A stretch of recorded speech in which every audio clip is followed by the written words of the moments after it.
welcome everybody. You need a deeper voice. Uh, Welcome, yeah, everybody. a deeper We voice. need Hannes. Let's try like this. Yeah. Yeah. Anyway, welcome everybody to the first CG Connect Challenge live event. I'm here with my good friend Tio from the well-known, the renowned KS Campus, the mastermind behind KS Campus.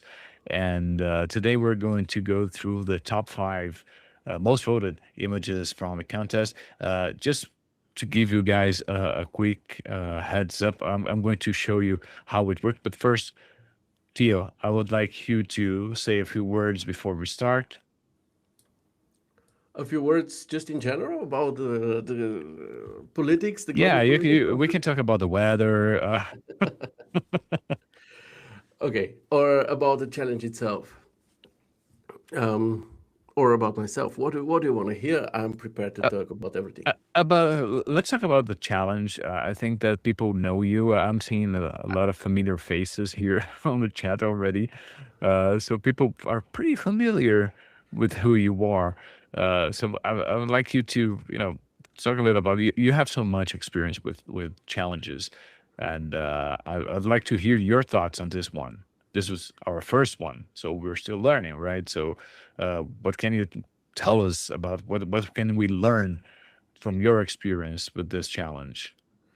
And what a good one it is to start with, by the way. Obviously, CGconnect is a new beginning, kind of like a new beginning. It was CG Architect, now it's CG Connect, so it was a form of evolution.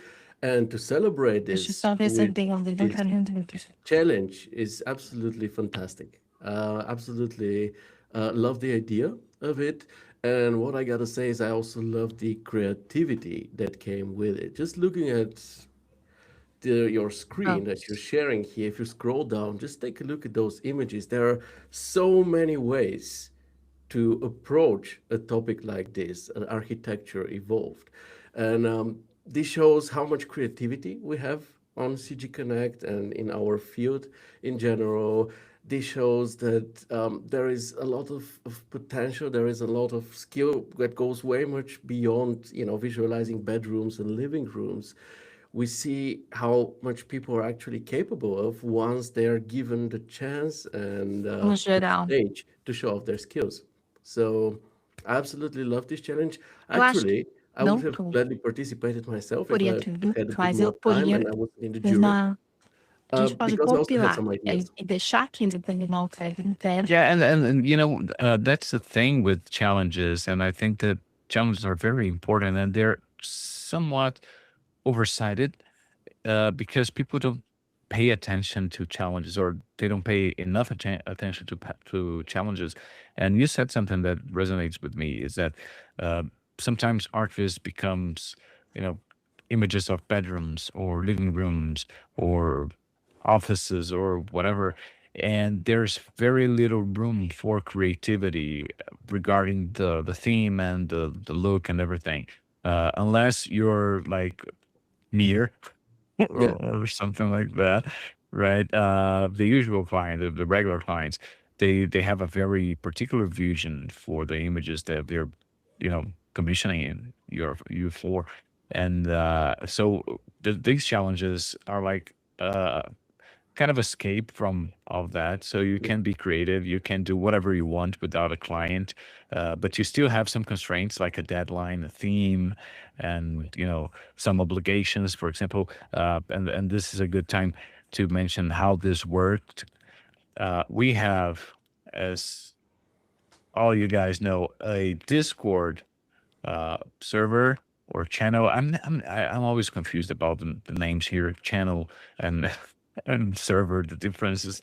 But still, let me share it so people can actually see yeah. my It's my whole CG screen Connect here. server with channels. This is the thing. Yes. Yeah. I'm still getting used to these names, but we have a pretty nice place for you guys to enjoy yourselves. Talking about 3D, and what we did was we created this challenges group here where you can have your work in progress posted, just like a regular forum. So we have, for example, let's take this one. We have a thread so people can show how they are, moving along with their projects, with their vision and stuff. Of course, some people are more active than others in this regard, but I know this is a very important part of any challenge and uh, any creative process, right? Because it makes sense to exchange ideas with people to show them what works and what doesn't. And so after the whip or And the if I whip, may add it something sounds. here, while you're still at the work in progress section, Derek, just take a look at how active those, let's say, two or three um, participants were here who also have the most likes. Okay, so it seems like there is a certain correlation between how much you kind of engage with an option like this. You share your progress, you ask for opinions, you ask for feedback, and where you end on the scale of likes. So consider it. Yeah, yeah, totally, totally. I think it, and again, this is part of the whole process. I think it makes a lot of sense for us to have this work in progress session and section. And also, when you submit your work, of course, we had specific dates and you have the rules, right? Which are strict. But again, this is a way so people can engage and they can watch. Of course, there's not as much activity here in the threads as you see in the challenge because this is not the place for exchange now, right? You have a final product anyway, so like people were already engaging before that. But the cool thing is that those submissions came to CG Connect, which allows them to be shown to the broader audience because some people are just not into Discord. Let's face it, right?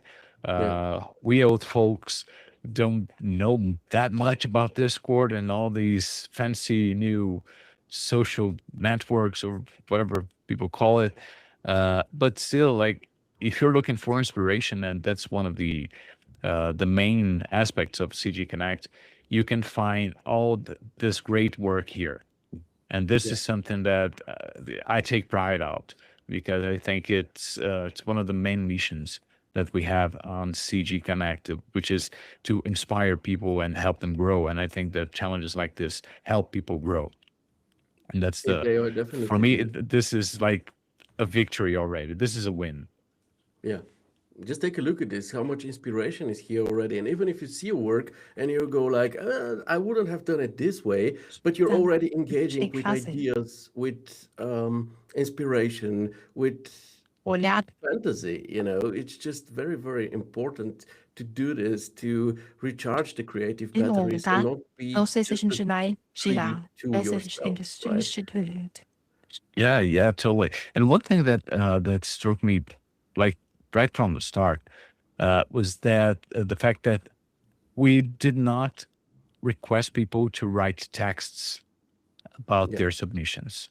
We did not. Like it was only like, okay, you come, you develop your idea, and that's good for us. But if you come to the project, you can see that people actually spent time writing there's the story behind their image. So this shows us that there's a lot of imagination going on, and the creative process is a hybrid one. It doesn't mean that if you're being creative, yeah, it doesn't mean that you have to always take a pencil and paper and start, you know, sketching. No, that there's so many ways that you can be creative and you can write a text, and sometimes the text kind of opens your eyes in a way to the possibilities of whatever you're trying to achieve. Like sometimes the first draft of ideas has to be a text, and this was very very very interesting because again we did not request that, and yet it was a common aspect to all projects. People were like, let's write something and let's dig into the story behind this. There are a million ways to approach something like this, and I think that if you have all the freedom in the world, then it's very difficult to start somewhere. And by writing these texts, forming an idea, you actually give yourself a frame, an anchor, you know, that you can follow, which I think makes it easier. But also, it is the right thing to do. Also on the campus, we talk about it the whole time. It's even in the group rules. In the meantime, properly presenting the work, not only dropping it and saying this is my latest work or this is a bedroom. People who have highs, they see this. We want to know more about what were your initial goals, what is the background to this project, because at the end of the day an image which is maybe looking stunning can still be a total fail if it didn't follow its initial goal, or if it didn't manage to fulfill its initial target, you know. So this is important. This is as it should be. Guys, please talk about your work. Give it a story. In a situation like this, you definitely need a backstory. But even if it's like a normal archivist project, please describe it. You don't need to go to groups when you want feedback, you want the opinion of the others. Tell them what you were set to do so that people can better understand your work and better evaluate it. It's a matter Yeah. of professionalism and self-respect as well. Yeah, it's really something very important that we sometimes overlook on our daily work, right? And I think it's something that we are learning right now. We have a comment from Michael here. Why when Theo talks, I can hear like translator voice? I also hear it the whole time. I had a Brazilian girlfriend, so I kind of know the drill. I can talk and still have somebody talking in the background, but I still hear, Like, yeah, I still did hear it you the whole guys time. hear someone speaking Yeah, in the background? Is a that female it? voice. Okay, so let me try and fix it. Just a second. That's okay.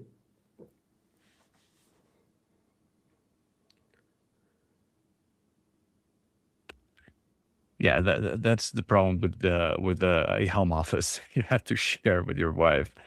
But Uh, she has a very pleasant anyway, voice, I no. gotta say. Well, I've been listening to that voice for the past 30 years, Good for you. so I'm a little biased. Yeah. No, she has a really pleasant voice. I thought it's some type of an automatic translator, like Michael said here. But once again, I didn't want to bother. I should be professional enough in the meantime to just talk over whatever. So Yeah, yeah, yeah. The thing is that we don't have a feedback on phones, so I'm not listen. I can't listen to what you guys are hearing. yeah. It's only That's when the that's the it's thing. kind of biased indeed, you know. Only when I talk, you have the female voice over it. When you talk, it's just pure silence and only Yeah, your voice. yeah, probably because this is the noise canceling feature that my computer is using. So whenever I speak, it's able to determine who's speaking and it erases her voice. But when I'm quiet, that's what's probably happening. What I'm going to do is that I'm going to mute myself while you speak. So I think that should kind of fix it anyway. But Okay. before I mute myself, I just wanted to point out one very interesting thing here uh, is that we had a theme, right, which is architecture evolved.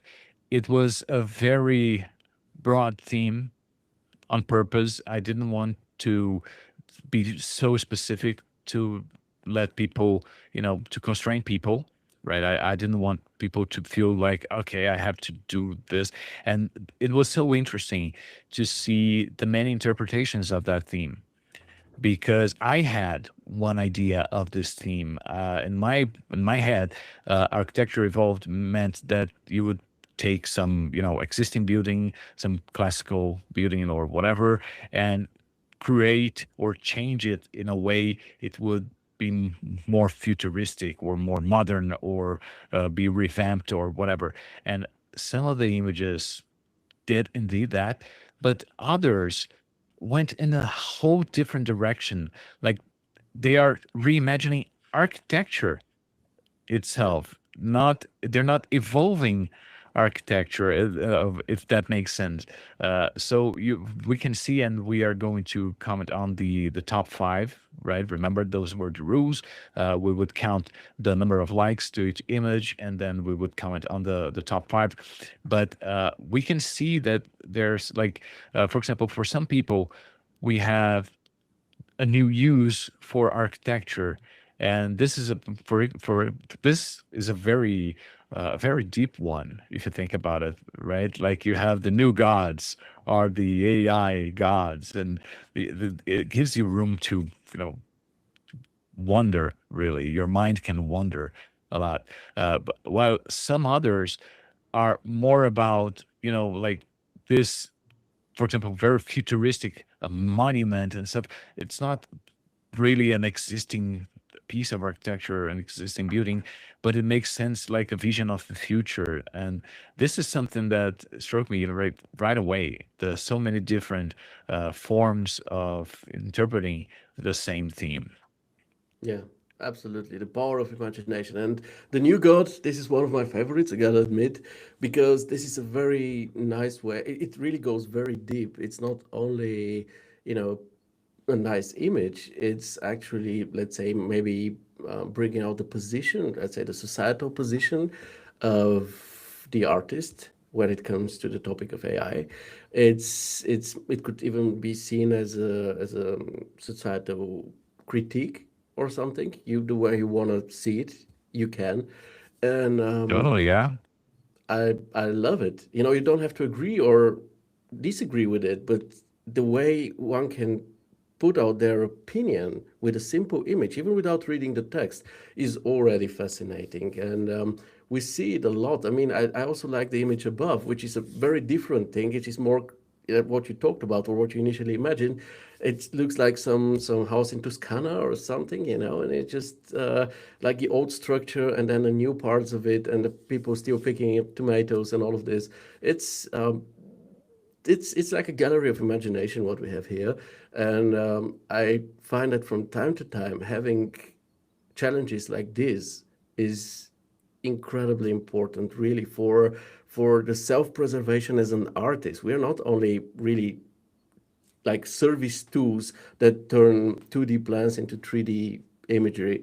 We are also 3D artists. We have to be able to come up with new ideas, with have a different point of view that we can also depict. We have this power. This is actually great. So doing it from time to time with an official challenge like this one is fantastic, and I hope that CGconnect will be featuring many of those in the future. We already are in talks about the next one as a collaboration between CGconnect and the Chaos Campus. And yeah, it won't be in ArcVis 1 necessary because I think it was Santi Sanchez on one of the 24 hours of chaos events that he said, yeah, he's doing a lot of, like for his commercial work, he's doing a lot of ArcVis and buildings that are or interiors that he wouldn't even show in his portfolio. But you know, they put food on the table, so he keeps doing those. But from time to time, it's extremely important for him to do something else, something which is there for his imagination, for him to recharge his creative batteries, to do something else, to feel like an artist again, somebody who can come up with something new and not only be in service of making something nice for others. Yeah, yeah, I totally agree with you, and I think that sometimes we can forget that we are what we really are, our purpose. And I often talk about purpose, right? What do you really want to achieve with what you do? Is this really something that you do just like you're pushing buttons and you don't actually care? Or do you feel the excitement of creating a new piece and like you feel proud when you get the right angle, for example? And this is something that we may lose along the way because life works like that, and the challenges are a good place for you to recharge the batteries. And one funny thing that I wanted to mention is that you said that yourself that you had like you really liked this one, the new god, and the ordinary hero.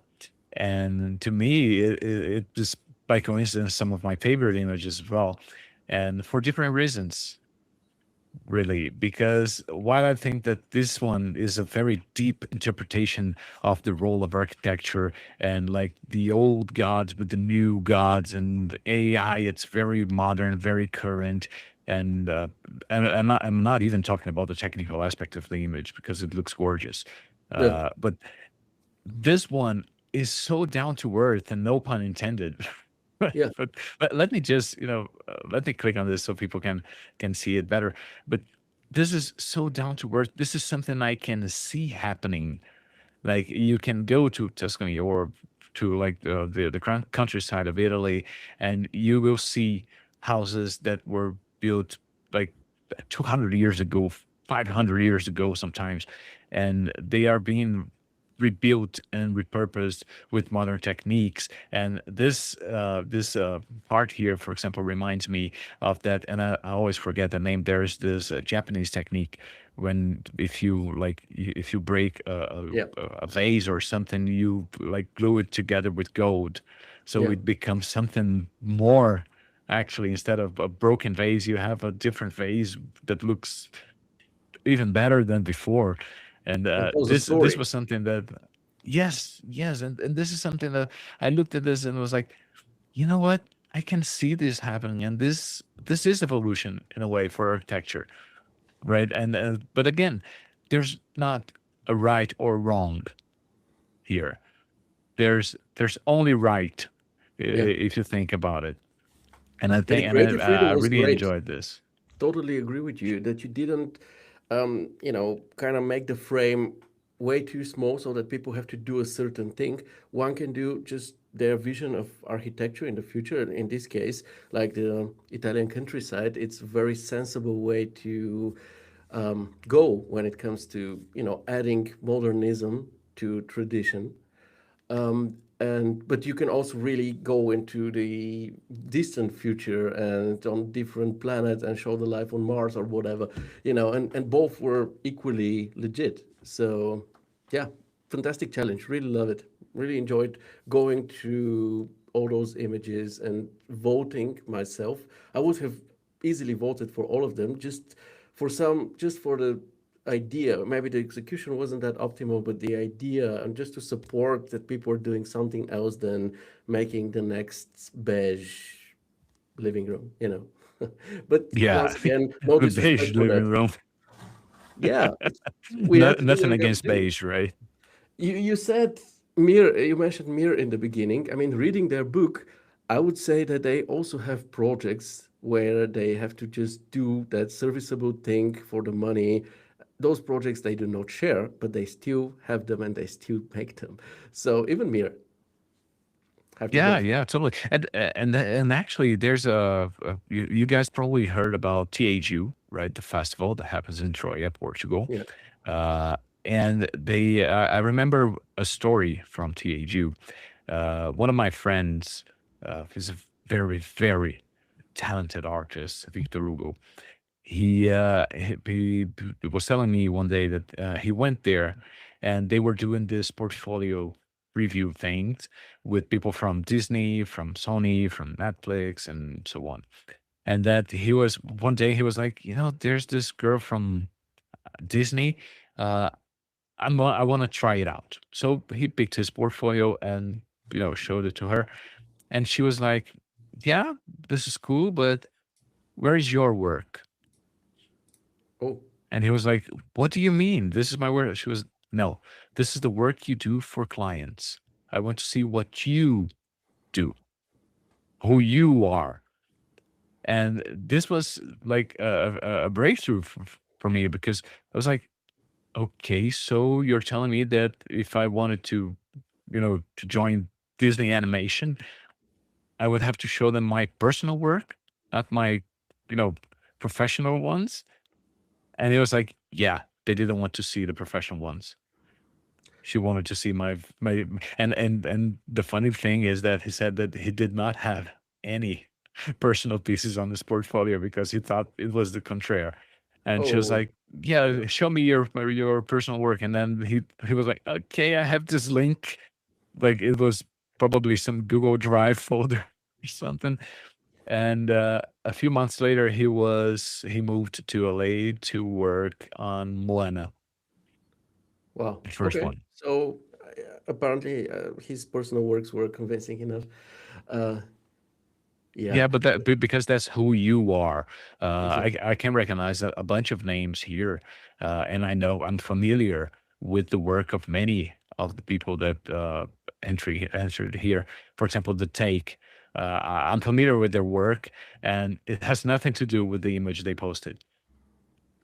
They submitted this image. It has absolutely nothing to do with their regular work, and this is so freaking cool. Yeah, absolutely. Honestly, it's this is what we do these things for.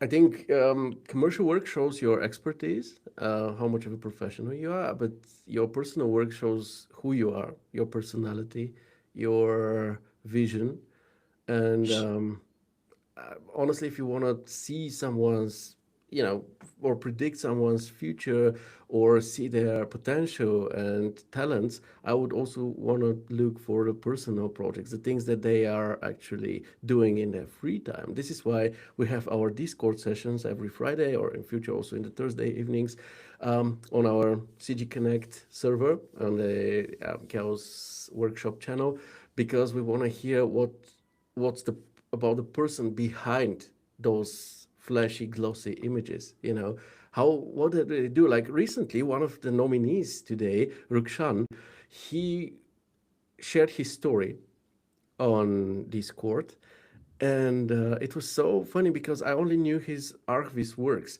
and then he shared his automotive renders and modeling and all of this, and it worked, and we suddenly all figured out that this is where his heart belongs actually, because they were done with so much love, skill, and passion that it kind of explained why for in his exteriors many of the shots looked like automotive shots, even though they were meant to be focusing on the buildings.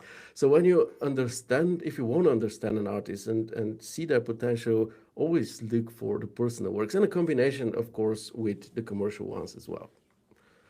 Yeah, and another thing here, another aspect of this is that when you look at the portfolio and you see the commercial work, you are just actually seeing what that person is capable of under some constraints, Yeah, like budget, deadlines, and bad clients. So, right, we've all had our fair share of bad clients, meaning that those who can't make their minds up or whatever. But on the other hand, when you see the creative work, you can see what that person is capable of. And if I am hiring someone, I want to be sure that that person is capable of doing whatever it may be needed for them to do.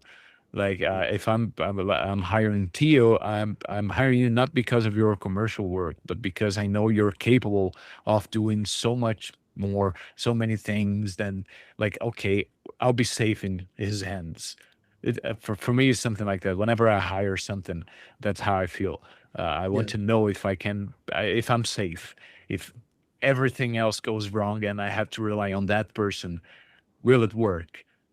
And that's when the personal works come along, because they show you what that person is actually capable of doing, right? Because sometimes, for example, clients don't want that a turtle, like we have a floating turtle in one of the images, and the client goes like, "I don't like turtles because they remind me of the Ninja Turtles." Some stupid reasons, and maybe a turtle is everything your image needs to be yeah, from to go from good to awesome.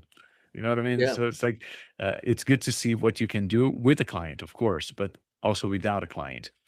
Now, that said, I would like to move on to the next section of our show, Let's which do it. would be taking a good look at the images. So let me share my screen again here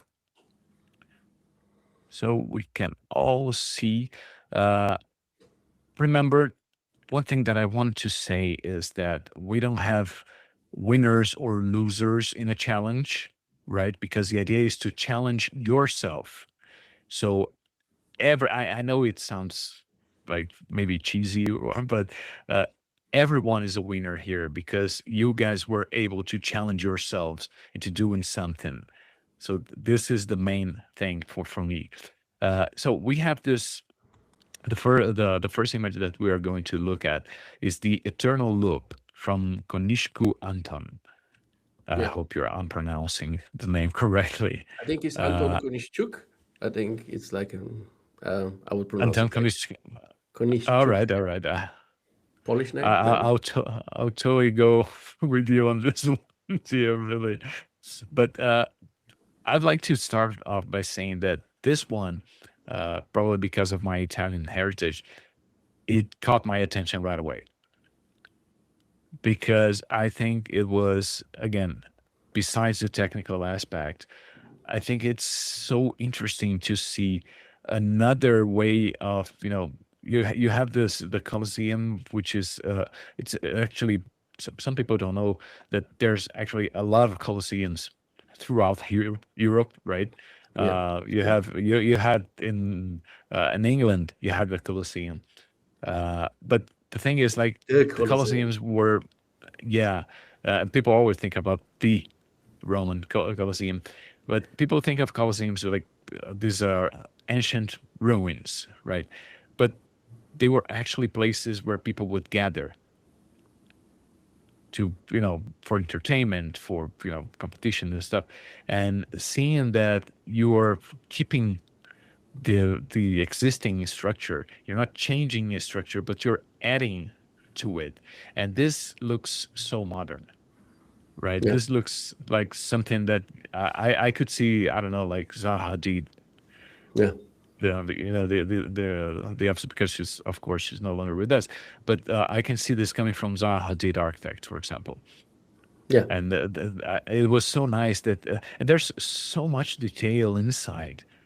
If you look at it, like, you can see that there's the greenery on the upper level. Then you have a lower level with what looks Some like sort of exhibition. offices, or an exhibition. Yes, some place to for people to, to interact with stuff. They can sit here. So I think it's a very, very interesting example of how our architecture can evolve. Like, you're literally taking one thing that is thousands of years old and turning it into something else without, disrupting the original one. Yeah. And that's what really caught my eye here. And of course, the technical aspect, the attention to details with the people, and you can see that there's nothing like there's no repetition. Like, of course, there's repetition. For God's sake, this is a Colosseum. It makes sense for it to have, like, repeating arcs and everything. But what I mean is that you can see that there's an attention to details. Like, this guy sitting right here, for example, like, you didn't have to have a guy sitting here. Yeah. That's what I'm saying. And this is what really, really strikes me the most. I think it's a gorgeous piece, a gorgeous display. Yeah. Absolutely. The technical execution is simply fantastic. Um, and also the whole situation depicted. I mean, the angle from which this situation was captured, obviously, because this new structure was added within the Colosseum, you need to go up, but also the framing and the sense of scale with all of those people, the colors, the materials, the truly exciting architecture. As you said, when you zoom in, it makes me personally really want to see some interiors from this one. I want to know what it is when you're inside this exhibition with those kind of full glazing around you and seeing the Colosseum from the inside out. It's actually fantastic. So very good thing. Also really fulfilled what the challenge was about. You know, you have the old structure and then you have this eternal loop, which is added to it. So it was like a form of continuation. And I mean, people were, because this Colosseum, this specific one, the Colosseum, is so popular, people are still there looking at it, but they're looking at it. But it used to actually be the stage for people to look at something else. And now this something else is back, which is, of course, very, very cool. The description is also very nice, the presentation as well. Yes, yes. Let's just go back to the description because I ended up not showing it. That Yeah, there please read you. it. Yes, yes, sure. Let me just go back to it. So I'm going to read to you guys because I know that sometimes you can't read on the stream. So this project didn't start with a form. Read. It started Okay. with a question. What happened? No, it's yet you can't read, which is kind of I don't know. I mean, it's about the scale on the Yeah, monitor. yeah, but I wanted to say something about this. The thing is, like, it started with a question: what makes architecture timeless? And I think that the good stuff here is that we start from a piece of architecture that is said to be timeless, like it's eternal, right? The Colosseum, as we all know it, it's an eternal. It has always been there, and as far as I know, it will always be there. It's a symbol. Yes, yes, exactly. And that's the thing that really, again, that caught my eye. Like, this is timeless. This is, and if something is timeless, how does it evolve? Like we see a lot of like, for example, vampire movies or the Highlander movies. Like, those people are eternal, right? So Yeah, how did they evolve? And why do, for example, you have some of the vampire movies? Those vampires, they sound like they are straight from the 1800s, yeah, and it's like, dude, don't you like change? Do you ever change? And this is something that really, and for me, the loop symbolism is also something very interesting because time is endless. yeah. And and if you think about it, there's also another layer here. I'm not sure that Anton thought of that. Of course, we can never tell. Maybe he did on a subconscious level or never considered this at all. But the thing is, there are theories that say that time is actually a loop. Yeah, yeah. So It's things start and then they vanish, but they start over again. So that's why you have this repeating patterns and throughout history. And this is a display of that. Like, you have a loop inside of a timeless piece. So it's a self-contained thing. And I know we're talking about the architecture aspect of it.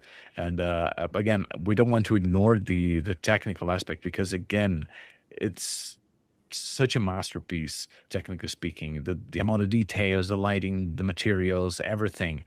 It looks so good, so good. And another thing that I would like to mention is that the framing, it feels kind of odd, doesn't it? Like, um not really, usually we because it would doesn't not. fit at all. Yeah, Yes, that's my point. Yeah.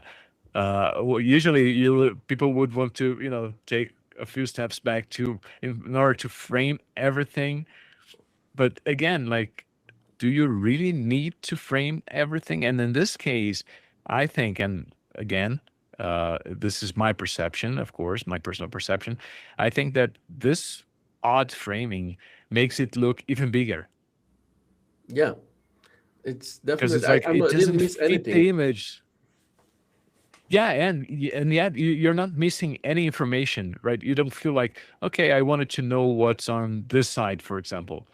Yeah, it's a loop. It's closes. So, Yeah, yeah, exactly, exactly. But I can't see a client agreeing to that.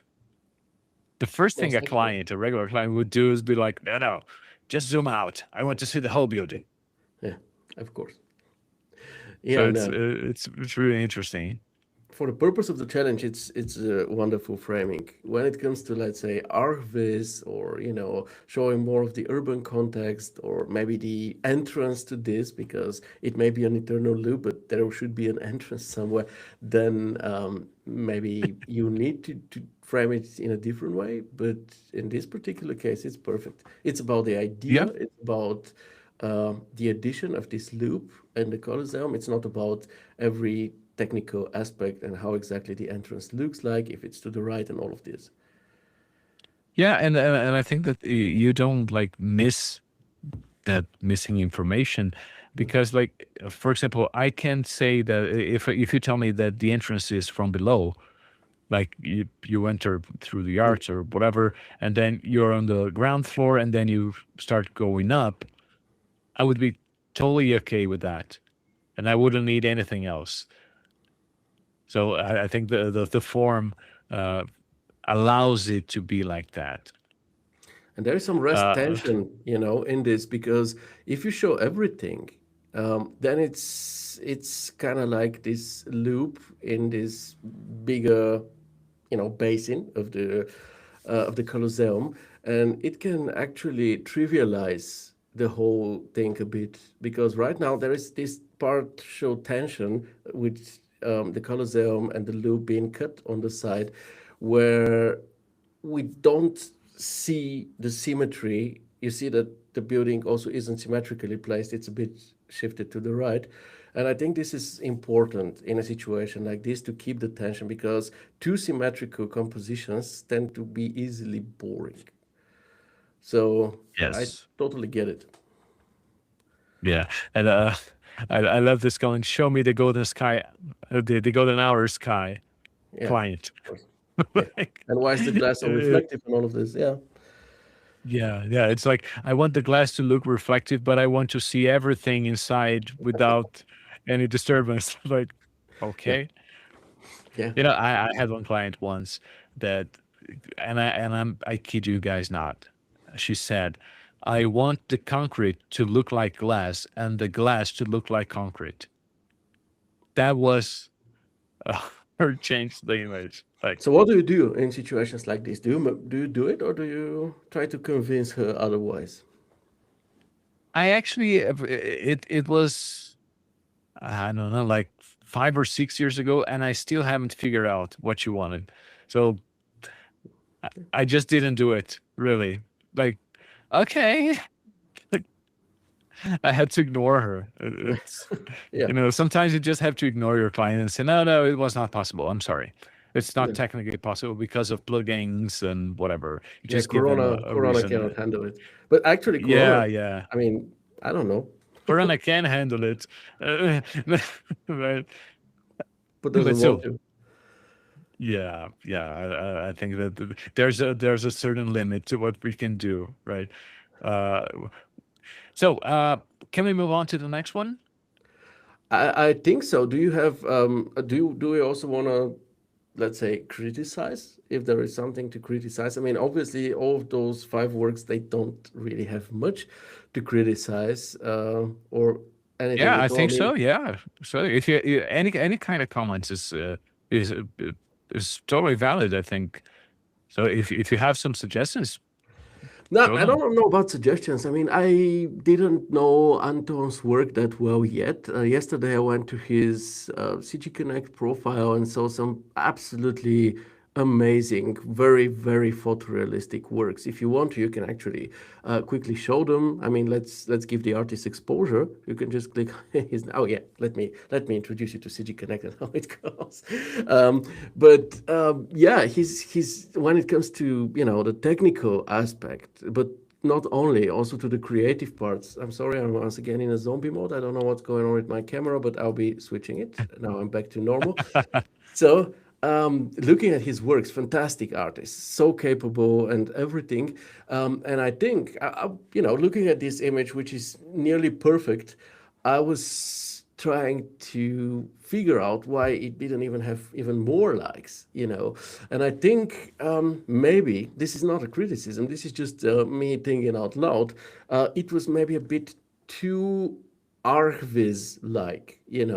And given the other images, some of them that we saw that were so, imaginative, so much in the direction of going to space, distant future, and all of this, I can imagine that for some people it was maybe a bit too much in the artist direction, which is why it didn't stand out as much as it could have. Because from the idea, when it comes to the idea, to the technical implementation, the story, to fulfilling the challenge task, all of it is here. So this is just Yeah, me thinking out loud. I don't know. I'm always trying to explain myself why things are as they are. And in this case, I was also thinking about it, because the more you look at it, the more you think, wow, this is so cool. Like, once again, Anton, if you're watching this, if you're hearing this, please do some interiors, mate, and share them. This would be epic to see this. yeah. We have a comment here which is very interesting. It looks as if the shape has been inflated from the inside, which is an interesting idea in itself. And yes, you can say that. There are many similar examples in modern architecture. For Yeah, example, Diller's Scofidio and Brentford architecture. yeah, And yeah, that's something very interesting as well. And the thing that you mentioned about some of the pieces being too archviz, I think that that's one of the functions of a challenge like this, to allow people to lose those chains, like, because those are chains, even though they're invisible, they're still there. Like, yeah. you're so used to doing this from 9 to 5 every day that then when you have to do something else, like, it's your safe spot, like, this works, so maybe you are just going in that direction. But anyway, I think it's a very valid point. So we can move to the next one, Sure. which would be day 744.exe by Alexandre Castro. And this one has a crazy background, if you think about it. It starts with, it's day 744 since the invasion. I don't know. This is very, like, okay, this is heavy stuff, Not playing right? around, just immediately into the post-apocalyptic mood. Yeah, that's cool. Yeah, yeah, yeah, totally. And again, the nice thing about this piece is that it makes, again, I mentioned the texting in the beginning, right? That people created text, they created background story for the images, and this background story, I think it serves the image so well because it justifies pretty much everything, every aspect of the image. You have the drones, the surveillance drones, that, because again, if you're surviving, it means that if you are not careful, you're gonna get killed or something, right? Bust. Yeah, Yeah, the electric state vibes, yes, totally. And yet you have the very traditional Japanese architecture here, and you have this weird towers that look like, those are, I don't know, extracting energy from Earth's core or something like that. Again, it gives you room to fly. And I think that, again, this is a very interesting take on the evolution, because sometimes evolution is not that you're repurposing something. It's just because it doesn't change in that world, if that makes sense. Like, we have an invasion. You have this little fella here with something that I assume it's a mind controlling device or whatever. So, like, we don't care about the old architecture, the human architecture anymore. That's why we have our own structures here, yeah. and Like the that's also Citadel in evolution. Half-Life, Yeah, yeah. Half-Life Alex, Alex. Yeah, because and they Half-Life have 2, of course. this just things. Yeah. And yeah, Roman was saying that it reminds him of sci-fi rap like District 9, Chappie, Blade Runner, and that's it. Like, this one is depicting a reality. It's not depicting only architecture, and it's not even like it's about architecture in a way. It's about the whole environment, and this is something that we often oversee. Like, we just forget about the whole aspect of the environmental aspect of the work that we do. I Yeah, think it was a pretty cool, and even the language, right? You don't have that many very detailed materials if you think about it, right? You have yeah, very few materials here and there, and the most impressive part is actually behind some smoke and some fog, but still it gives the message. It sends a very strong message, and I really really like it. yeah, absolutely. I like that it's not, let's say, a positive evolution, not really optimistic, maybe as well, a true electric state. Uh, but nobody said it needs to be positive and everything needs to be milk and butter. It's sometimes things go in the wrong direction. Maybe we And are screwed in the future. We just don't know that yet. maybe this is a continuation of that the new God church being turned into a data center. Who knows? And let me just state that I'm not against AI. I use AI especially for my teachings on the campus on a daily basis. But yeah, I mean, um, this seeing that church, going back to this one, really made me think about how future may not always go in a great direction. And this image here is another great example of this. And what I also really, really enjoyed on this one were those to-do notes that Alexandre, you said, I cannot pronounce it very Yes, correctly, Alexandre. Alexandre did to himself. If you scroll down, Yeah, let me no, go this back to I the need to go to project the here. project, yeah, and you'll Yeah. see that he's just doing some giving himself some notes, like own constructive feedback, and I absolutely love this. It's just so cool.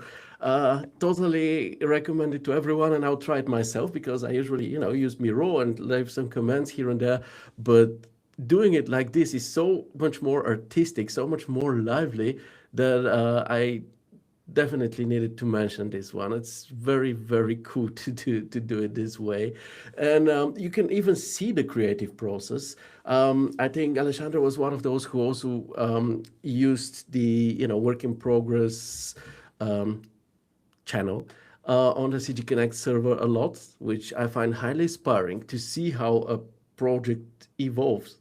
Part of the topic of this challenge, and to see it grow from the very beginning until the final polish is just really, really amazing and highly inspiring to everyone who sees this, even those who couldn't participate for one or the other reason. And yeah, once again, we have a really cool image with a great feeling of depth. Just take a look at the depth. If you go back to the original, please, or the final shot, the depth of it, the aerial perspective, we can clearly feel the distance. And this distance isn't only to me personally, because this is an image with a lot of room for interpretation. We can clearly feel the distance, and to me, it's also not only like a distance in kilometers, it's also the emotional distance, how detached those new structures are from the traditional Japanese temple and what we have here in the foreground.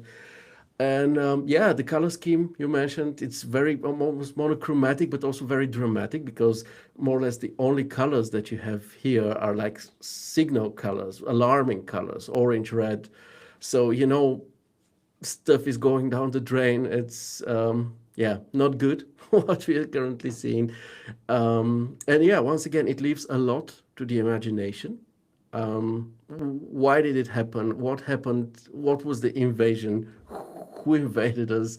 And yeah, what's with the survivors? Because I think it was a note from a survivor that the first paragraph was quoted from. And yeah, this is actually the technical execution is also very, very cool. My Let's say we are here the bad cop and the good cop. I play the role of the bad cop today, dear Rick. My only, let's say, criticism or the thing which was kind of missing in this case was talking about those survivors. I kind of imagine that this temple is going to be the refuge for the survivors, far away from where whatever the AI, the aliens, this whatever is living, like the last bastion of people trying to survive in this post-apocalyptic situation. But like we have this robot here, like which what we have now as a robot should have been a survivor, looking at the distance. But maybe this is just me kind of interpreting this in a wrong way. I don't know. Alessandro is here in the comments, so mate, please correct me. Maybe I just you don't see it in the right way. I could have. I think you even had a draft where these were like normal, casual people, like survivors, and this was their refuge. And then in the last version, we have this dude being a robot, which to me kind of leaves the question open: what happened with the survivors? Did the electric state win in the end, so that the last survivors were also turned into robots with these helmets, or what happened? So yeah, but once again, the if you already have someone kind of, interact so much with your image and put so much thought in it and try to imagine scenarios, you've already won. If you ask me, it's great. Yeah, and I wanted to add that this is a very Alexandre thing to do, to have this notes over the image. He Yeah. does that. I know his work. I'm familiar with his work, and I can tell you that he does that, like to all the stuff that he does, which is again, you can learn a lot from it, because we're not saying that this is for learning purposes that that someone would share their notes, but it kind of makes things more clear in a way, like, okay, this is what he's thinking, so this was the line of thought that he followed, and you may not agree with that line of thought, and that's perfectly fine. I saw here in the chat someone uh, suggesting that maybe a more dramatic sky or something like that. And again, like, we're now in photography territory, right? If you start creating a movie, you have the director of photography, and that person will say, okay, we need this to be a night scene, or we need this to be, to be shown in the background because we want this to be in the front, on the front, and to give it a more dramatic feel or whatever. And this is a good thing because we don't do that often. We don't discuss photography in 3D that often, especially in ArcViz, because we're all so concerned that we need to inform the client, right? But I'm showing you the desk. I'm showing you the bolts and the nuts that make the desk, and so you're happy. And sometimes it's not what you need. And I think that, for example, one thing that was very interesting to see is that he actually has the colors to the elements. Yeah. If you take a look at this one, at this image here, you can see there's a lot more color going on here. And it's nice to see that the final product was a conscious decision. Like, I'm going to make it less saturated because I want the orange light, which is an alert aspect of the image, to be more visible. The contrast between cold and hot, it's very, very interesting to see. And the process, the whole process coming along, is it's a very nice thing to see as well. And again, that's what the weep channel is for. Like, Yeah. you have people posting their work there so we can interact with that. Like, okay, what about this, what about the sky? Why don't you do this? Because that's when you learn, Yeah. right? You Yeah. can learn from people just when they, like, okay, have you tried, I don't know, like, uh, erasing this tree over here, for example, like a silly thing, and then you do it, and it's like, damn, it looks so much better. Yeah. And it's a silly thing to do, but sometimes your eyes get so. I used to say that you need a fresh pair of retinas Yeah. in order to see, to proper see, the image you're looking at for so long. So I think it's a very cool illustration of how the process, the creative process goes. And I think that's the, again, technical aspect. Yeah. This. Flawless, really cool. If I had one criticism, it would be, and this is me being very picky because, this is who I am, and I'm sorry I can't help it, really. But here, for this guy here, he's not matching the whole theme, because it's a guy with a suit, a very neat suit. Clean. He has his hands on the in the pockets, like, he's just there chilling out, and it doesn't really match the atmosphere, right? Maybe I know this is of course, this is an asset that Alexandre used. And it's fine, right? We're not expecting people to actually model their people to put in the images, but I think that maybe this model was not the happiest choice. I would probably go for someone like, with a dirty look, or even, we can use magnific AI. For example, in order to increase something, you can like draw someone very dirty, very ragged and stuff, and just to say that okay, this person is controlled by the invaders, the new system, and they don't care about that person. That's why this person looks like crap. Yeah, You know what I mean? But they're just again, bots I now. had to zoom in order to see that. Right? I literally had to zoom. So I'm just being picky here. Alexander, great, great work, really. We're being picky with every Uh work here, honestly. yeah, yeah. That's what That's we're what here we're here for. for. Yeah, Yeah. exactly. And talking Uh about the process, there's just to this come comment back here. to We it. all know this guy. Like we all know Yeah, this guy from the Corona acid. absolutely. Exactly. Yeah, but there are also time constraints. Let's not forget this as well, right? Um, but yeah, I mean, going back to this process thing, what you said, and this is what the whole Chaos Campus is about. I'm not trying to make an advertisement here, but this is what we do on the campus, or this is what we do on channels like the Work in Progress channel here. You share it and you hear different opinions, and what counts is what comes out in the end. This is like in a broader sense of things. This is what you show to clients, what you show to challenges and whatever. But if in the process you can get this fresh pair of retinas that Rick is talking about, this is use those chances to do that, because when you do the same thing and you spend hours on it, you get lost in it at some point, and it's very difficult to have this emotional distance from this work of yours.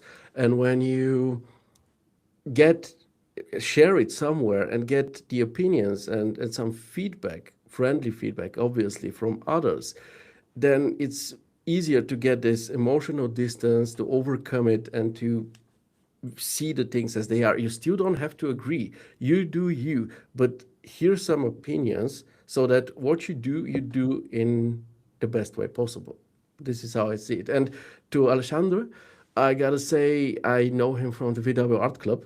I think I even have reviewed some of his works. Very adventurous and cool artist. I love something like this. I love artists who, I think he had a, what was it like, just a session or just one image after he did after a vacation somewhere with, I think, a yellow car going through some vines, and it was just so cool, and it was not perfect, but it was just so cool to see somebody who just does other stuff, not only arvis, which I think he specializes in commercially. So a very inspiring artist as well. Yeah, totally. With that said, we can move on to the next one. Reclaim by Rukshan de Rukshan Silva. de Silva. This is a Sri Rukshan. Lankan. So the Chaos Campus starts being represented here now. And we had So, Rukshan. This is the guy that I told you about who shared his, who introduced himself on one of our Discord sessions and shared his automotive renders. And suddenly we mhm. discovered his true passion. But as we can see, he's also very good at interiors as well. Yeah, and this one has an interesting point here. The concept for Reclaim was sparked by a single shot in TV series called Ponies. So inspiration can come from literally anywhere. And no, I'm not thinking of the My Little Ponies thing, right? I do understand it's probably something else. This is the only thing I But know when it comes to ponies, though, so I'm thinking only about it. But I don't think this is the type of architecture depicted there. yeah, the ponies are everywhere. But the thing is, like, this is a reclaimed uh, cave, and this is something very interesting as well. Like, in a way, it's not architecture evolving because we cannot call a cave architecture, right, by any means, but how you use existing structures, natural or artificial, is something up for debate. And I think that this looks very like a very modern. It was one of my favorite. I've spent like 7 years of my life working with corporate interiors, Oh, right? And I know they're like, they don't come, the good ones, the interesting ones, they don't come very often. Really, they basically they kind of all look the same, and it's refreshing to see how he was able to, take ownership of a cave and make it like somewhere people, I can see people work here. Yeah, That's probably my point. This is something I can see happening. I wouldn't say from a technical standpoint, this is the most advanced image ever. It's not. Let's face it. It's a very good image. I'm not saying the opposite, but I mean, there's no like standout feature technically speaking, but it all comes along very nicely because it looks like architecture and it looks like something that could be in a way. And I yeah, think it's a very nice use of space and even the colors. There's always this trap that some architects fall into, using very vibrant colors with everything because they want this very stark contrast between like the rocks and the soft materials. And honestly, I don't think that's always a good option. And what it did here is like you have colors, of course, but they're more like toned down. They're like, okay, you're going to spend 8, 10 hours a day here. It shouldn't look like McDonald's. yeah. Even though I miss McDonald's, I gotta say it, how McDonald's used to be. But as you say, you go there for an hour and then you move away. You don't spend the whole day there. So people who work there, they probably hated it. I am not such a huge fan of the very stylish gray beige now McDonald's and all fast foods and restaurants nowadays. But this is just a different topic. But I absolutely see your point. If everything is too bold, too strong, too much in your face, you grow up hating it very, very quickly. This is why we don't have this Yeah, yeah, colors at home, right? It's like, yeah. yeah, Yeah, and I heard that line once before. Like I was in a meeting, and it was on my design, and there was a bunch of colors. It was a residence, and the client told the architect, like, "This looks like McDonald's. I hate it." And it's like, and I was like, "Yeah, it's right, you know." yeah, yeah. I mean, I don't want to live in a McDonald's, but I miss color. I gotta admit, this is like a topic for a different talk, but I miss color somehow. It But I just think can color add up. has a use. Yeah, I think that's the thing. Color has a use, has a purpose, and sometimes people just take the visual aspect of things, and they forget that even the color of the of your of your chair or your desk, it has a function. yeah, It doesn't. It only have to look pretty. It has to function in a way. So you can't get tired by looking at it because you're going to spend 8 hours there. yeah. And I think that this image it was very happy with that, and by using the colors and giving room to breathe because it again you're inside of a cave, right? Yeah. Let's face it, it's probably not the most comfortable place on earth, but it doesn't look uncomfortable. He made it comfortable, and I think I can imagine working there. I especially like the structures around the walls because they very much follow what was already there. The let's say pre-established structure of this cave, and I can totally imagine working there. I think this workplace has a very high um, workspace authenticity. Looking at it, it's easy to just see yourself being somebody who spends the whole day there and actually having a good time.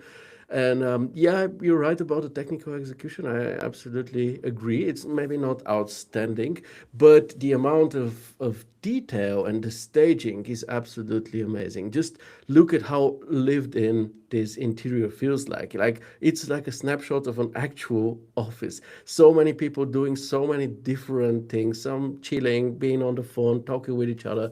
It's very lively. It has a very authentic mood to it. So as Hmm. I said, I love these parts, the metal parts around the walls. What I don't love that much is the open office area in the middle because it looks a bit untidy. Like it was people just put some tables together to sit there. Like I think that in order, because we shouldn't forget, like the topic here or the challenge task is once again fulfilled.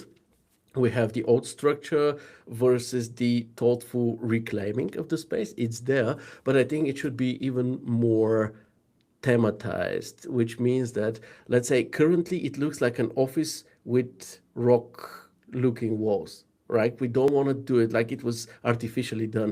I think that the we need a bit of a stronger contrast between the initial stone or cliff structure, whatever you want to call it. It should be more random. It should have more irregularities to it so that it stands out more.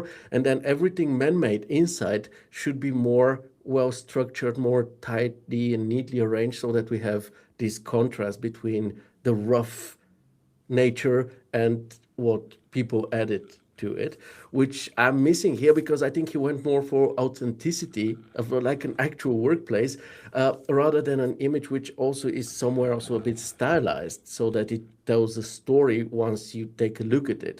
So I think it's very important with challenges like this. Don't forget what the goal is and try to make an image which is strong and bold enough that when people open it for the first time, they immediately see what you want to show them. Okay. And afterwards come the details and stuff. So if you're doing this for a Uh, client, this is the type of image you do. If you're doing it for a challenge, go a bit more stylized, I would say. yeah, and it's funny because you mentioned something that I was thinking, and it actually also mentioned something I was thinking. We have this comment here. Let me share it. Yeah, it's amazing. Bunch of psychics For here. example, yeah. The first thing is like to see the a light from the skylight above, and I can tell from the image that he did try to use some lighting come from above, and he decided to place it like this because it would probably look like too much if Yeah. it came to the office area. And I was going to say before I read that comment that the first thing, the first logical thing that the majority of people, myself included, would go for would be like to have the sun coming from above, like God wrath. You know what I mean? Like, oh, Yeah. this is it. Full And power. but yeah, but that's not what would happen in a real office because, for example, you have this structure here with the lighting, but you have also something to, prevent the direct light from coming because that's not the lighting you want in an office. And that's a kind of a trap, if you think, a design trap. Like you have to be mindful of the light that comes from above because you have this huge skylight, but you don't want people to get a tan while working. Yeah. And this was a very interesting aspect that I was going to mention. And the other thing that you mentioned, and I would like to compliment, is that the image itself lacks a little bit of the organic feel of the rock. And Yeah. when I say organic, I'm saying that you would probably have more of these curves Hmm. somewhere. You would have rock coming like from there here to here, for example. Like you wouldn't have this very clean corners that we see here.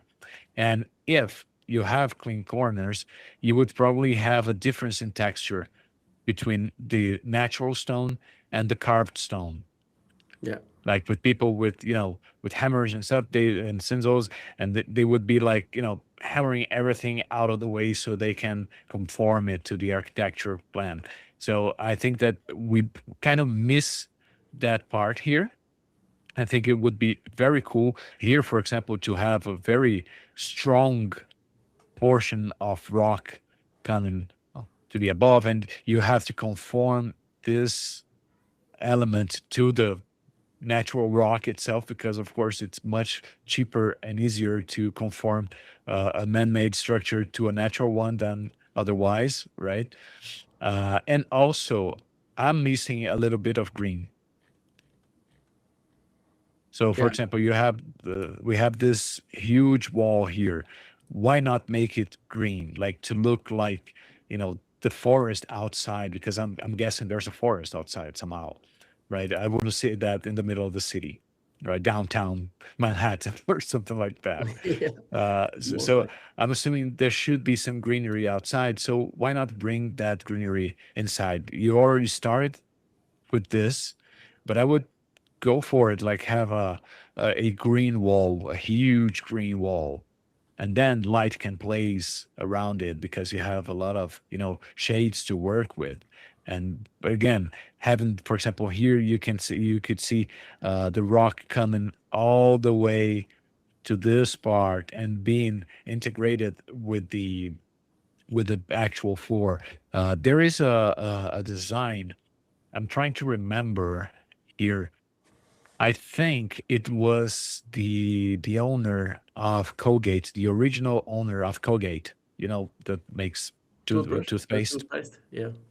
Yeah. She was a very, very interesting woman. And she had this, she designed herself this house outside of the city so she could, raise her dogs. She had like 100 dogs or something. And one part of the building was like the house was that there was this huge rock, and she made it in a way that it was, I think it was in the living room or something, that you could see the rock in the living room, and there was actually water that would drip from the rock because it Oh, was like that before.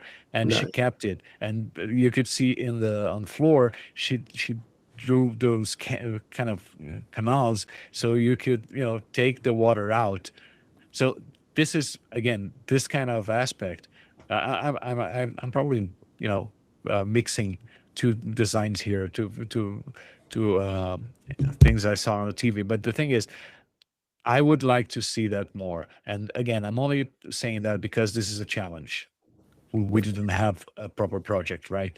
So a proper design. So you could go for it and make those things that a client would never approve because they don't think it's going to be awesome, and show how awesome these things can be. Totally agree. I sent you a link. If you can, if you have the time, you can open it because I gave a lengthy review to Rukshan's work after the voting was done. To not Where did you send the link? in Riverside in a private chat with you. I can also Ah, send it okay. in our YouTube chat if you can find it. I That'd be see. I great. see it now. Yeah, I it's can see just it now. because it tackles some of the topics that we discussed. I hope. Oh, okay. This is, of You're course. sabotaging me. Yeah, I'm sorry. I don't want to do this, but I don't know how to give you a permalink or whatever I can give you. Yeah, Maybe try. don't worry. We can post this on Yeah. our Discord. Anyway, Don't worry. yeah, but I did it with AI. I did a version which tackles some of those topics. But apart from this, I really like the idea, and I like how it is not this type of distant, apocalyptic or whatever future. It is something that we can actually imagine happening right now. So, um, and I don't think that we all need to look at the future when we talk about evolvement or when we talk about a challenge topic like this. We can also take a look at the presence and see what we can do with it. And this is one fantastic example of it. Yeah, yeah, totally agree. Now, let's move on to the next one by Roman Bruna. I remember when we met in Poland, he taught me how to say his name is Bruna. Mhm. We have Mother, and this has a very deep uh, Meaning. motive Yeah. behind it. Yeah. So this is a very personal piece, we can tell. And let's first, I'd like to focus on one aspect. And this is kind of a general aspect of Roman's work, which is like you never see the architecture in detail, the French goat. uh, you never see the architecture in detail, or not the usual details. It's always about the feeling, yeah, about the impression that you get from the architecture. And here it's again, you guys are free to go and read the whole description of the image, both here on CG Connect and the Discord channels.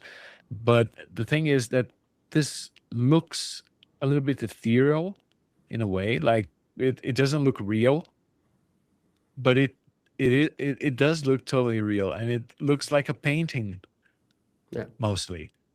And I think it's a very, very interesting approach because it has this mystical meaning behind it in a way. And I think it's a very, and this is one thing that I always tell people when they ask me, of course, because I don't, walk around giving advice to random people in the streets. But I think that we often miss the wall factor. Like we often miss this thing that makes people look at an image and it's like, wait, what am I looking at? Oh my god, this is something, and that then it makes them pay attention. Yeah. And this is a very, very good example of that. It makes you look at the image and pay attention to it. Like if you let me just whatever here. If you take a look at it, I said it looks like a painting, and it's clearly not. Yeah. But and for me, that's what strikes me the most. Like you have this lighthouse, and you have this huge uh, halo around it, and it looks like painting in a way, but it's not. It's actually pretty much real. It's so surreal that it doesn't look like an actual place, but it kind of is. This is for me. It's mind blowing, really. If I was Romain, my walls wouldn't have any free space anymore. They would be full of my own artworks on huge canvases. Yeah, absolutely unique artist, very talented, very skilled as well. And what I like the most about Romain is that he has his very own distinct style and take on visualization, and he doesn't go with the trend just because, let's say, everybody does whatever. So he just stops being what he does or doing what he does and starts doing something which sells better or gives him better chances of winning. He does what he does, and I absolutely love this. And yeah, regarding this work, like the description itself is already so poetic, and every description of his is so poetic.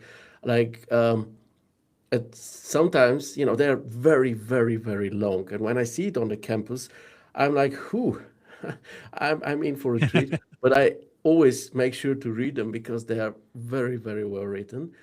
And this project, as you said, very personal. It has to do with, let's say, the passing of his mom years ago. But what I love Yeah. about the story and the background he described is that it's not done in a whiny way. It's not crying for pity or something. It's just celebrating her presence and everything she has done for him. So it's seeing this in a positive way, which I personally absolutely love. And he also made a great use of the work in progress channel. He shared a lot there. He had made a making of as well. And I think beautifully fulfilled the whole task as well, because we have this serious and very personal topic, but it is approached in a very elegant and beautiful way. And we have this old versus the new, the lighthouse versus the celestial wing, and the feeling of the presence his mom used to give him versus the feeling or what she left behind as a feeling, as celestial being, which I think is just beautiful. And obviously, the way I interpret, once again, a lot of room for interpretation, the way I interpret this lighthouse is, it was just this single light which was there to warn about danger. And now we have this celestial ring, which is there to welcome and protect, which is kind of extending and evolving what a lighthouse does.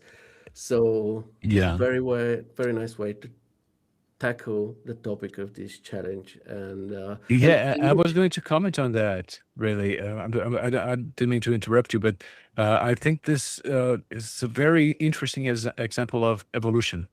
Like things don't have to evolve in a logical way; they yeah, can change completely. yeah, And but I have uh, highlighted this part here. I used the Oostgram. Oh, what? Oostgram lighthouse as my anchor, the root that still binds us together, but I have let it evolve. It has become this grand celestial ring, a floating city of light that draws its energy from the ocean to protect it towards the stars. So, this is the sort of evolution that transcends the materiality of architecture. It's like, okay, we are talking about something else, that we are evolving the meaning of the architecture. So when people see a lighthouse, they know they're safe, right? yeah, Like, okay, the lighthouse there, I can see it. I'm not far from shore, so I should be safe, right? And I think this is like it takes the meaning of the architecture and evolves that meaning, yeah. not the structure, not the bricks, but the whole meaning behind a monument or whatever. And I think it's on the French coast. Yes, yes, thank you, Lauren. And again, technically speaking, it's a like it's a weird, wonderful mix of languages because you have this very, very photographic aspect here, right? That you can see the architecture here, but then it looks like a painting. It looks surreal. The warm fog is like, okay, what am I looking at? And I totally empathize for, I think it was Alexandre who said, I went for the new concept artist of DMAG films because it's like, it's a concept really. It's more than a visual piece. And you said it very well yourself when you started that I would have this on my wall, like huge, a huge painting on my wall like this. No brainer, totally. Yeah, Really, I'm really thinking love this about work. asking Romain to create something especially for me, which I'll be hanging on my walls someday, paid, of course.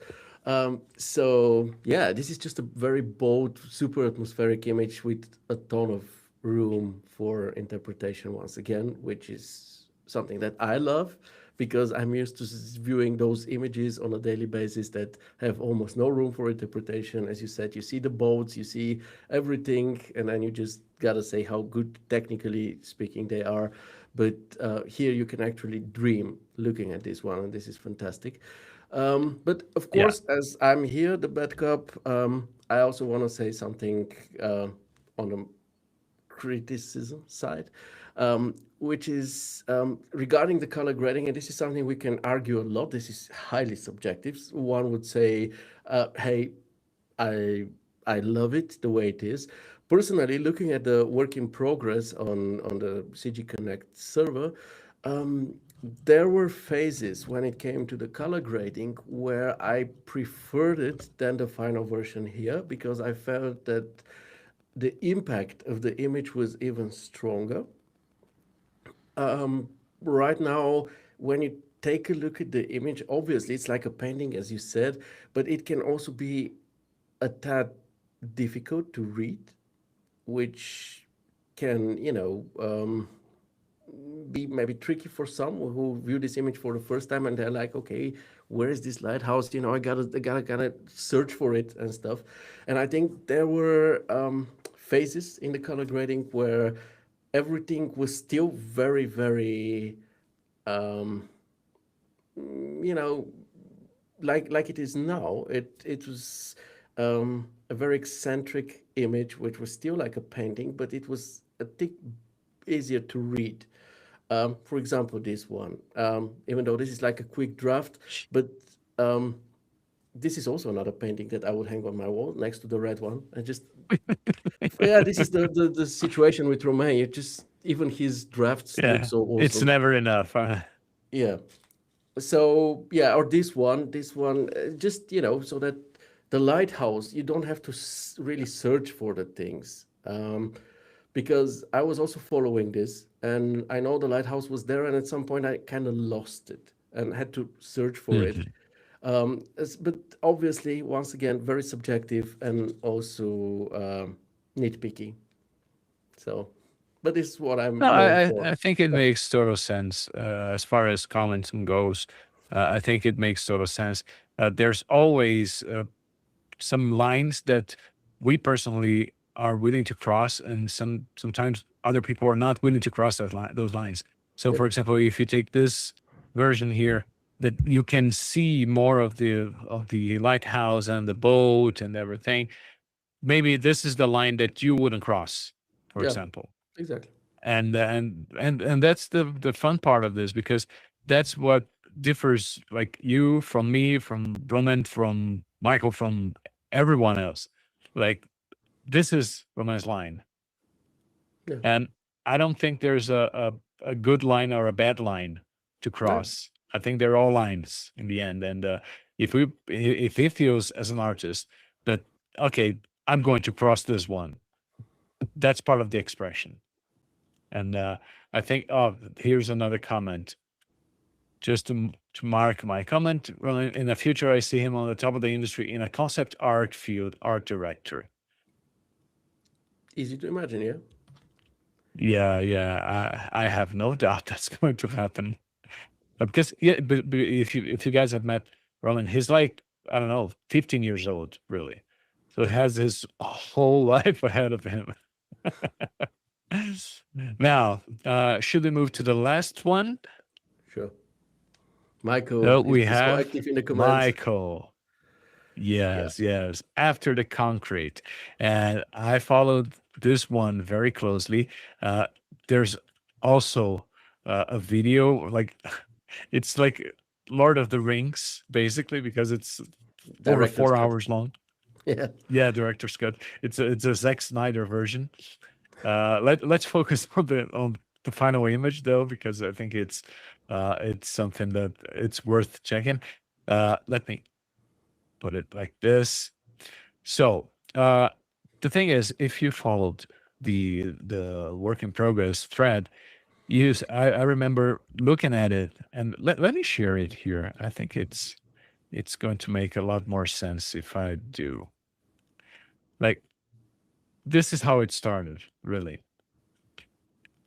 And the very interesting thing is, it has almost nothing to do with the final result.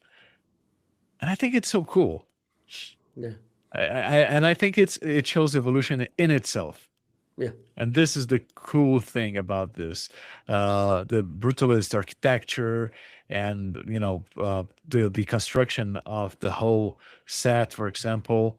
And you can clearly see that the first idea was to, let's create a connection between these buildings and create a new shell on top of them, so it kind of shows that they are changing in a way, the old one becoming the new one.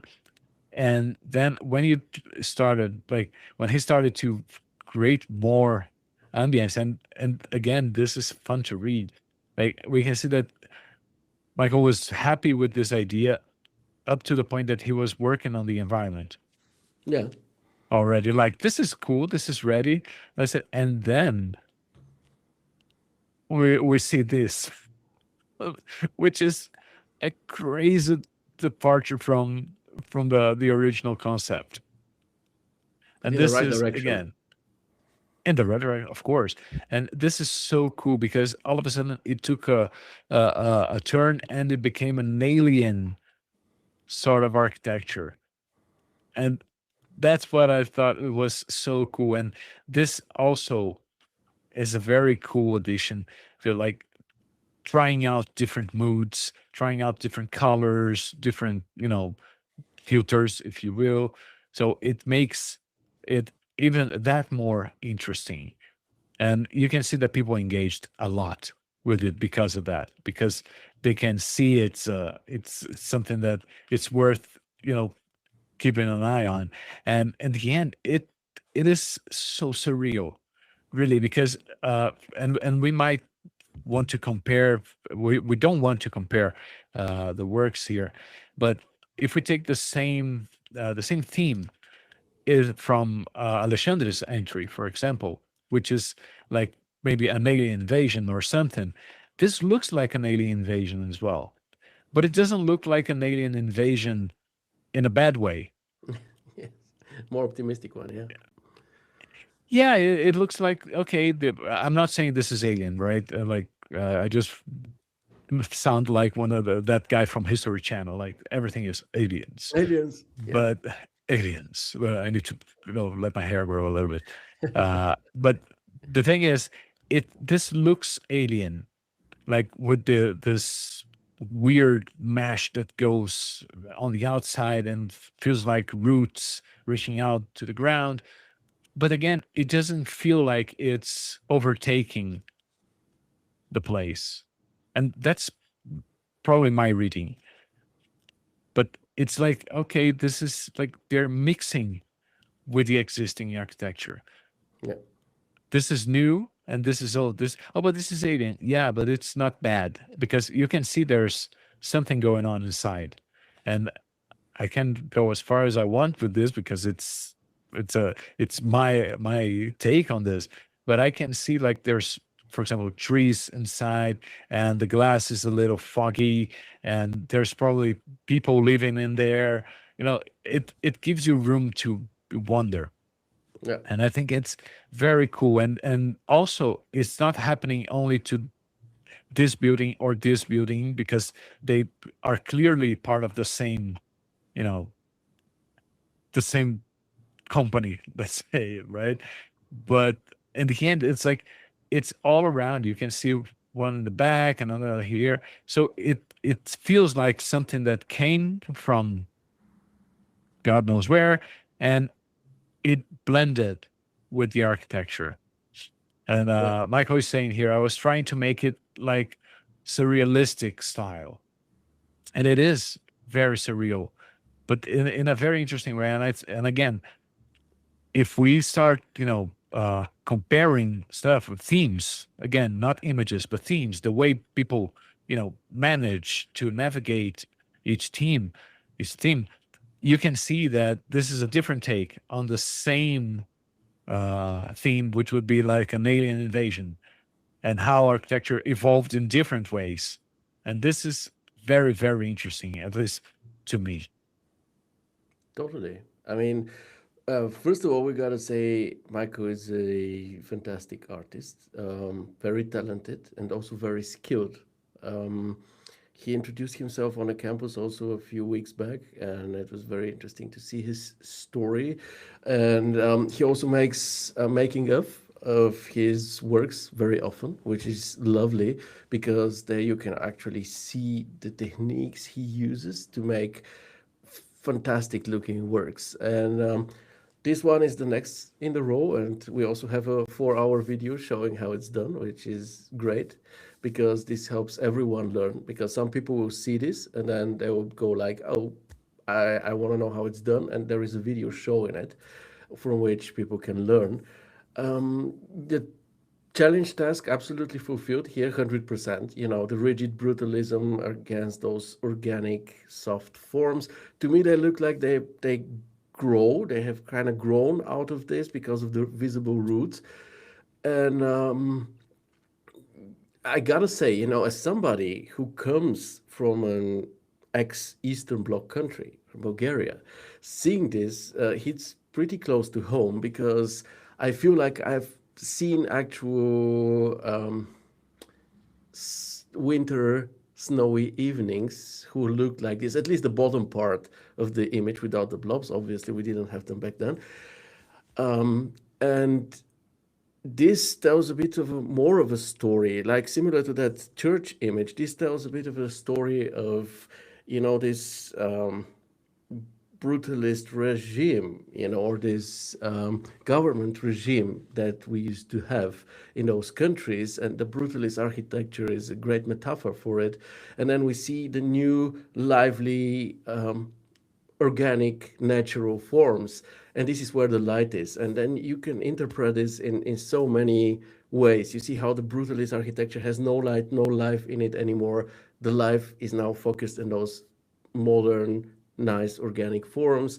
Also, we have this bus, and the optimistic thing about it, at least the way I read it, is that it's heading towards those blobs, towards the light, which is once again something good happening, even though the buzz itself is dark. So I think this is the type of image that we can sit down with a beer and have a 2 3 hour conversation on, and see if we can agree on something there or not. But yeah, obviously it is very very strong when it comes to the storytelling, the composition, the way yeah, this was my main idea. My countries also was in the USSR. Yeah, many countries who were under the USSR, most of them look like this.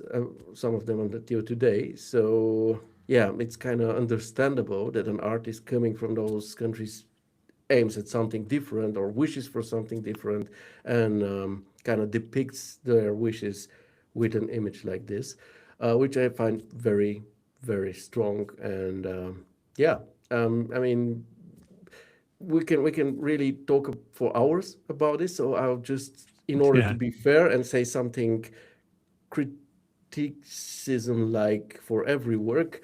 Here, I gotta say that knowing Michael's skills, I would have wished for a bit more love and care and effort put in the fore and mid ground, the areas near the camera.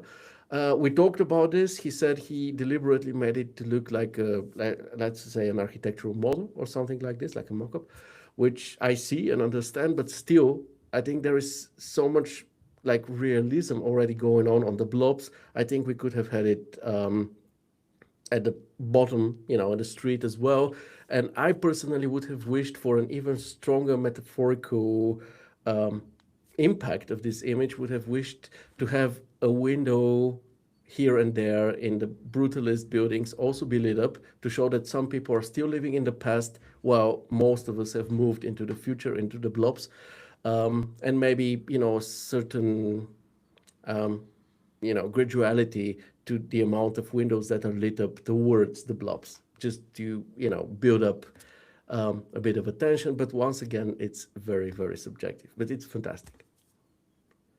Yeah, it is, and I was thinking here while you were speaking, there was on the work in progress thread, there was a version with a uh, very lush vegetation on the foreground with more elements in the Yeah, foreground, and I can see that there is an intentional aspect to it. Like, okay, let's drag the eye in this direction. Like, you start looking at it from the bottom, and the lines make you look up, upwards and to the center, so you can send and the bus going to the center also makes you look to the blobs. Let's call it that way.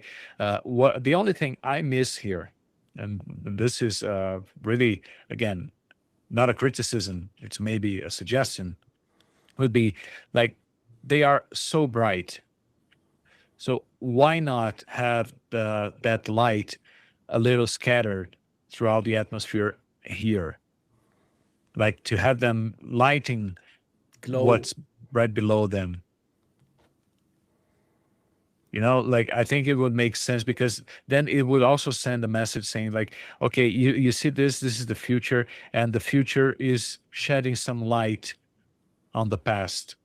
And even though there's no one living here, this means that people can come, and they eventually can come back to living here, but in a good way, not because they're poor or because they have nowhere else to go, but because we are here, we are casting a shadow, in a way, like an inverted shadow, Yeah, if you we're will. glowing, and yeah, I Yes.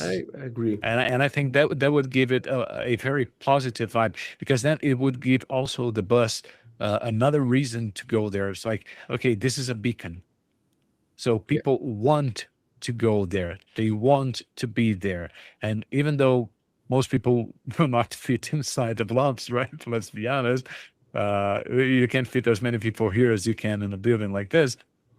But still, people want to be there. They're not scared. They're not afraid of the roots or whatever. and also the symbology of the roots that they come from here and they reach out to the ground, meaning they're here to stay and to spread and to grow. I think it's a very beautiful message as well. Agree. Wow, that was a lot. Yeah. I think we could talk for So hours about works like this. Really, yeah, as Alexandre, he wrote somewhere, beer plus art discussion. Loved it. Absolutely. I yeah, mean, we're missing the beer. We here have was our water. yeah. I also have water here. Uh, Yeah. that's who we are, right? So I think now it's the time.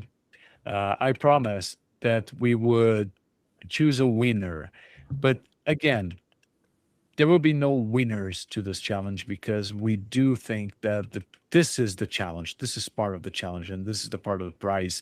Being able to, discuss the architectural aspects and the technical aspects of the images along with you guys.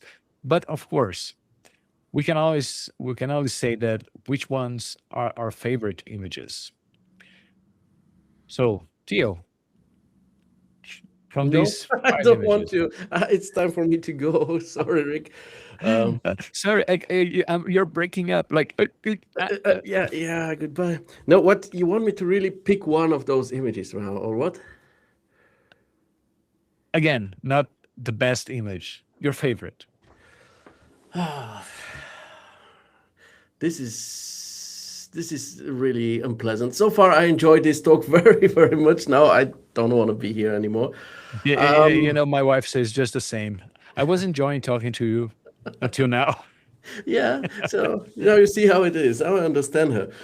Yeah. I mean, I have them all open here with me, and I yesterday I spent so much time looking at them, and every time I went to decide something, I would discover something new, which will kind of lead me to one or the other more. Very tricky, but I don't want to, play with your patience. I think if I have to pick an image as my favorite, I would pick Michael's. Yeah, if I have to pick an image for my wall, it would be romance. Let's go it like this. Okay, so we have different tiers. Yeah, different tiers, but let's say it's if it's just let's say a whole package, I would say Michael. What's your take? You know what? Yeah, and I agree with you. Really, I think that again, we have a challenge. The name is Architecture Evolved. And I think that Michael's work really shows the concept behind evolution. And it was not in an obvious way. And Yeah, that's again, we might spend another 5 hours talking about all the aesthetic aspects of every entry that we got on this challenge.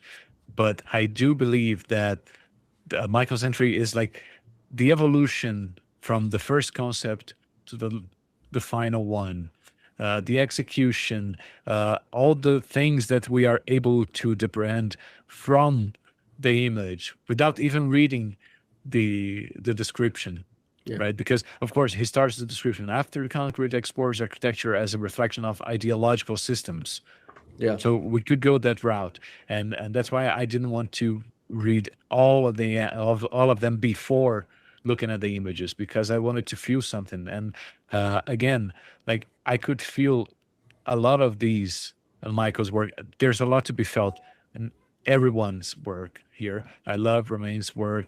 I love Alexandra's work. uh, Rushka, same. But Anton. again, the Yeah, thing is, for me, my favorite, because it gives me more freedom to imagine using this as a starting point, is Michael's. So, Michael, congratulations. You are officially our pick for the first CG Connect challenge with After the Concrete. yeah. Congratulations. A huge round of applause. Guys, you're free to applaud if you want. I think it's really deserved. I think it's really deserved, as you said, as a whole package. This is, I think, the image which depicts a lot, which kind of tackles the topic on multiple layers. when it comes to metaphors, when it comes to the actual visible architecture being evolved. Yeah, I gotta agree with this, but it is really with a competition like this that it very much depends on the direction from which we view something. So, if you want to view it from, let's say, in the most realistic way, you can go with Rukshan or with Anton. If you want to go with a post-apocalyptic, then Alexandra. If you want to go with something very, very personal and very abstract, then it would be Romain. So yeah, there are really no Yeah. losers. I gotta agree. I know it sounds really, really corny, but it is the truth. No losers here, but we gotta pick a winner, and I think this is a fair pick. Yeah, yeah, totally. So after that, Michael will very kindly uh, create an article talking about his work. Where I'm going to reach out to you, Michael, because you remember this is part of the challenge, right? But you already have a lot of material that you can share with us. You have already with the 4 hour long video showing your process. So you guys will be seeing more of Michael's work on CG Connect, and I would really like to thank you all for being here. This is our first live. I had no idea how it was going to go, like audience wise, technically wise, everything really. And I'm happy to say that we have basically the most people watching it at this point, which means that it was really interesting because I don't know, like maybe we had like 30 people watching and then only two or three remain for the rest of the show. And this is a testament to what we're doing here. And I really hope you guys appreciated this and stay tuned for the next one because Tio had some ideas and I already agreed because I think they are pretty cool, and then we will start working on the next challenge very very soon. And I would like to take this opportunity as well before passing the word to Theo that to let you guys know that the 3D awards are coming. Winter is coming, and so is the 3D awards. Winter, if you live in the southern hemisphere, of course. Otherwise, you're approaching spring. But yeah, we were going to start preparation. We started preparations for the awards this year. They're going to happen in a different date than last year's because we have our ceremony at the Work This Fest, and the Work This Fest is going to happen in June on the 18th, 19th, and 20th of June this year in Poland, in Warsaw, Poland.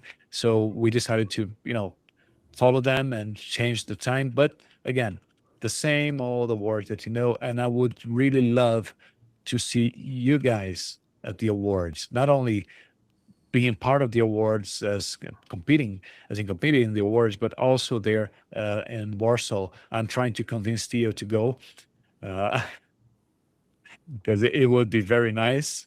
It's a very nice event, the World This Fast. If you don't know it, www.worldthisfast.com.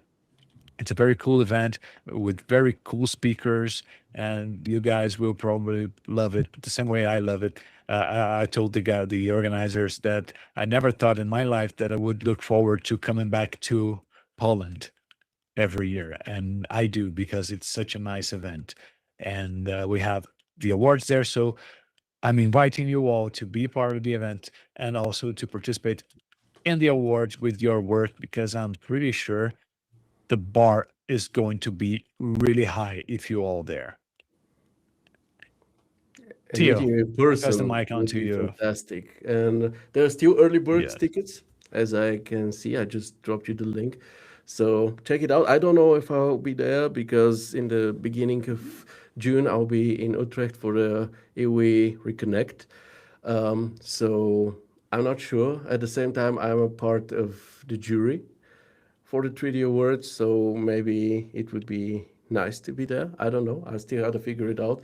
But, just meeting the amount of talent that is usually focused on an event like this is a prize enough, you know, and a motivation enough to go see it Yeah. personally. Let's see how it goes. And as for, let's say, what do we do? Concluding words about this. I thoroughly enjoyed it. Being your jury partner, Rick.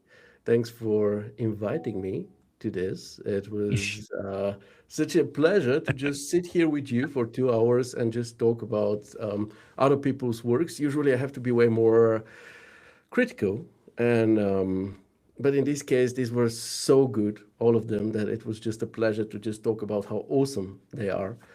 And the only unpleasant part, obviously, not everyone can win. This is just how things go. One needs to win. So picking, It's um, not about winning, right? I mean, prizes are It's about the something journey. cool, but yeah, I mean, each and every work that we talked about today, and also many of the others that were submitted, I think have given their creators so much already that the win is just the cherry on top of the cake. It's like winning something, and of course, I think every artist that is here that we the work of whom we talked about today would have deserved to have a special episode of the podcast dedicated to them. And I hope that at some point all of them actually get this exposure and the stage, which you'll feature them on the podcast, right? Yep. Yeah. So I hope at some point all of you will be there. I'd love to hear more from you. I'd love to get to know you better, especially Alexandre and Anton. They are not on the campus. Guys, gladly join the campus. Gladly share your work there, contribute to it, come to Discord, introduce yourselves. We want to know more from you. We want to stick together. It's such a fantastic community that we have here. It's such a pleasure to just hang out. You see what we're doing here, just hanging out for 2 hours, talking about works, uplifting each other, supporting each other. This is so cool. I love this community. And yeah, let's just stick together.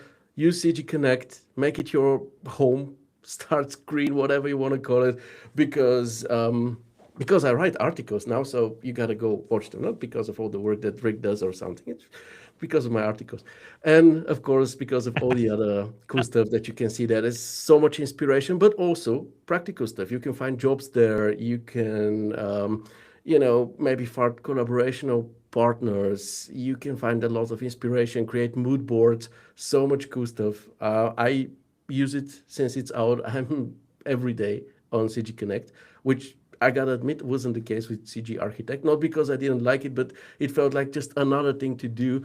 But now that we have this central hub, I love it. And I love challenges like this. So please, Rick, keep doing this. And I'll gladly keep being part of the jury and hanging out with these fantastic people. Awesome. Awesome. So, guys, this is it for this challenge.